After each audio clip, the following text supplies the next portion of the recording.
Hi, Andrew C. Ross, author of My Story and I'm Stuck With It. I'm here to discuss in more detail some of the things that I encountered while dealing with hepatitis C and overcoming it. Detection of hepatitis C is critical. You need to get checked if you have any of the symptoms that I talked about, but which were flu-like symptoms, gaining some girth in the middle and having swollen legs. The things that they look for are the enzyme levels, ALT and AST, and also there's two tests that they can run, which is called the ELISA and the REBA.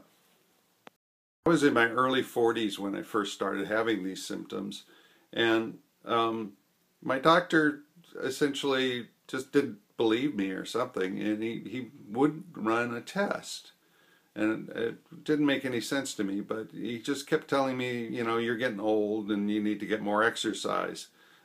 And I was already getting plenty of exercise, and you know, at your early 40s you're not that old, so it just really didn't make any sense.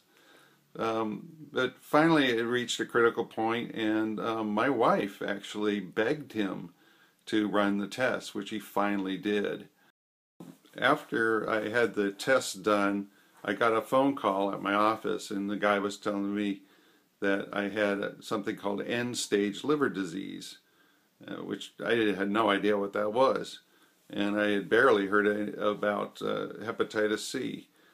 It was kind of scary and shocking, and I didn't know what to do. I called my wife, and we tried to figure out what we should do, and I mean, there was very little information available.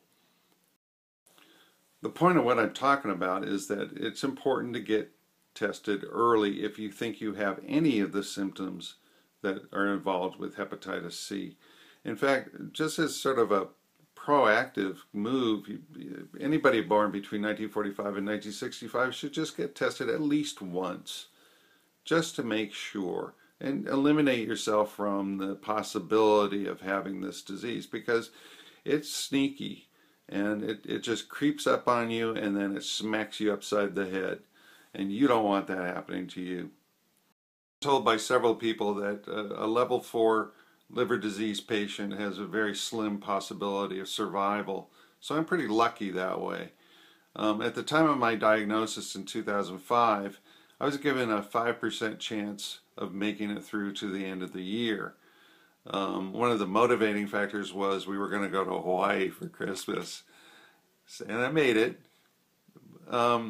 The thing is that here it is 7 years later, and I'm doing okay. I wish I had been diagnosed earlier, but hey, I'm alive, and I'm getting better. If you have an enlarged belly, like a beer gut type of thing, it's probably not a beer gut necessarily. It's not fat, it's water. If you have swollen legs, that's something else you might want to look at. It's called edema. The other thing you might want to be concerned about is if your skin is kind of yellowish.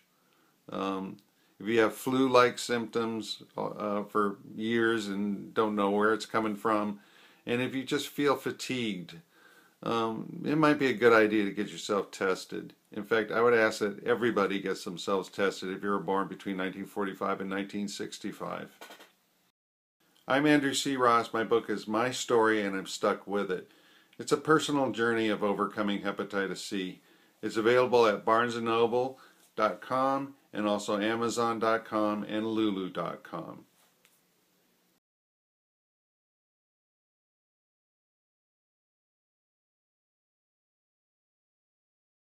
I'm going to be posting more information and some stories and such, and hopefully they'll be more pleasant to listen to, and we'll have a little bit of fun even.